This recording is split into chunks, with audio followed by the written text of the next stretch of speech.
How to add a watermark in Word. Do you want to add a watermark and thus leave a mark on the document you wrote?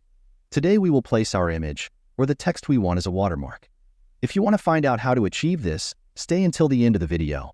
Open the document in which you want to leave a watermark. I have this text. To leave a watermark, we need to go to the Design section in the top menu. Here, in the Options, we will find the Watermark option and click on it.